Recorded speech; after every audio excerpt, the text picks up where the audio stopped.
ಅವರು ಅವರ ಹಕ್ಕೊತ್ತಾಯ ಕೊಟ್ಟಿದ್ದಾರೆ. ಅದರಲ್ಲಿ ಸುಮಾರು 19 ಅಂಶಗಳನ್ನು ಕೊಟ್ಟಿದ್ದಾರೆ.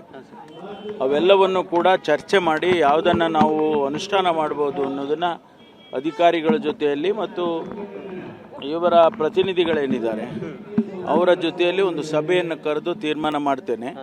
ಮಾನ್ಯ ಮುಖ್ಯಮಂತ್ರಿಗಳನ್ನು ಕೂಡ ಈ ಸಭೆಗೆ ಆಹ್ವಾನ ಮಾಡಿ ಯಾವುದೆಲ್ಲ ನಾವು ತತ್ಕ್ಷಣ ಮಾಡ್ಬೋದು.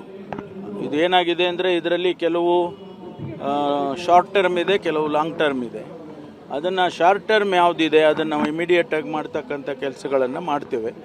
ಲಾಂಗ್ ಟರ್ಮ್ ಇರೋದು ಪಾಲಿಸಿ ಮ್ಯಾಟರ್ಸ್ ಅದನ್ನು ಚರ್ಚೆ ಮಾಡ್ತೀವಿ. ಅದಕ್ಕೆ ಕಾನೂನಿನ ಅವಶ್ಯಕತೆ ಇದೆಯಾ, ನಿಯಮಗಳ ಅವಶ್ಯಕತೆ ಇದೆಯಾ, ಅವೆಲ್ಲವನ್ನು ಕೂಡ ಪರಿಶೀಲನೆ ಮಾಡಿ ಕ್ರಮ ತಗೊಳ್ಳಿ. ಸರ್ಕಾರಕ್ಕೆ ಇವತ್ತು 1 ತಿಂಗಳಾಗಿದೆ, ಸಾಕಷ್ಟು ಕೆಲಸಗಳನ್ನು ಮಾಡಿದೆ, ಮುಂದೆ ಸಾಕಷ್ಟು ಸವಾಲಿದೆ, ಅದನ್ನು ಹೇಗೆ? ಸವಾಲನ್ನು ಸ್ವೀಕಾರ ಮಾಡ್ತೀವಿ. ಯಾಕೆಂದರೆ ನಾವು ಇದು ಮುಂದುವರಿದ ಸರ್ಕಾರ, ಇದೇನು ಹೊಸ ಸರ್ಕಾರ, ಹೊಸ ಮುಖ್ಯಮಂತ್ರಿ ಇರ್ಬೋದಷ್ಟೇ. ಆದರೆ ಸರ್ಕಾರ ಕಾಂಗ್ರೆಸ್ ಪಕ್ಷದ ಸರ್ಕಾರ, ಇದು ಮುಂದುವರೆದಿರ್ತಕ್ಕಂಥ ಸರ್ಕಾರ. ಹಾಗಾಗಿ ಹೊಸ ಚಿಂತನೆಗಳು, ಆಲೋಚನೆಗಳು ಕೂಡ ಇದ್ದಾವೆ.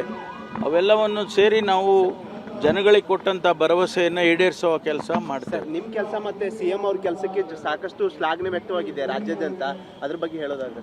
ಅಲ್ಲ, ನಾವು ಮಾಡಲೇಬೇಕಲ್ಲ, ನಮ್ಮ ಕರ್ತವ್ಯ ಅದು. ಜನಗಳಿಗೆ ನಾವು ಏನು ಒಂದು ಒಳ್ಳೆಯ ಆಡಳಿತವನ್ನು, ಪ್ರಗತಿಪರವಾದ ಆಡಳಿತ ಕೊಡ್ತೇವೆ ಅಂತ ಹೇಳಿದ್ದೇವಲ್ಲ, ಅದನ್ನು ಮುಂದುವರಿಸ್ತಾ ಇದ್ದೇವೆ. ಖಂಡಿತವಾಗಿ ನಾವು ಸುಮಾರು 592 ಭರವಸೆಗಳನ್ನು ನಮ್ಮ ಪ್ರಣಾಳಿಕೆಯಲ್ಲಿ ಹೇಳಿದ್ದು.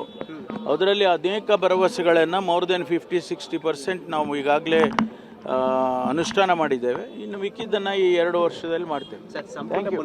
ಅವರು ಅವರ ಹಕ್ಕೊತ್ತಾಯ ಕೊಟ್ಟಿದ್ದಾರೆ. ಅದರಲ್ಲಿ ಸುಮಾರು 19 ಅಂಶಗಳನ್ನು ಕೊಟ್ಟಿದ್ದಾರೆ.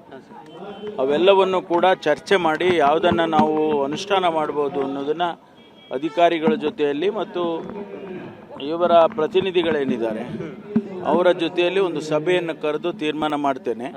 ಮಾನ್ಯ ಮುಖ್ಯಮಂತ್ರಿಗಳನ್ನು ಕೂಡ ಈ ಸಭೆಗೆ ಆಹ್ವಾನ ಮಾಡಿ ಯಾವುದೆಲ್ಲ ನಾವು ತತ್ಕ್ಷಣ ಮಾಡ್ಬೋದು. ಇದೇನಾಗಿದೆ ಅಂದರೆ ಇದರಲ್ಲಿ ಕೆಲವು ಶಾರ್ಟ್ ಟರ್ಮ್ ಇದೆ, ಕೆಲವು ಲಾಂಗ್ ಟರ್ಮ್ ಇದೆ. ಅದನ್ನು ಶಾರ್ಟ್ ಟರ್ಮ್ ಯಾವುದಿದೆ ಅದನ್ನು ನಾವು ಇಮಿಡಿಯೇಟಾಗಿ ಮಾಡ್ತಕ್ಕಂಥ ಕೆಲಸಗಳನ್ನು ಮಾಡ್ತೇವೆ.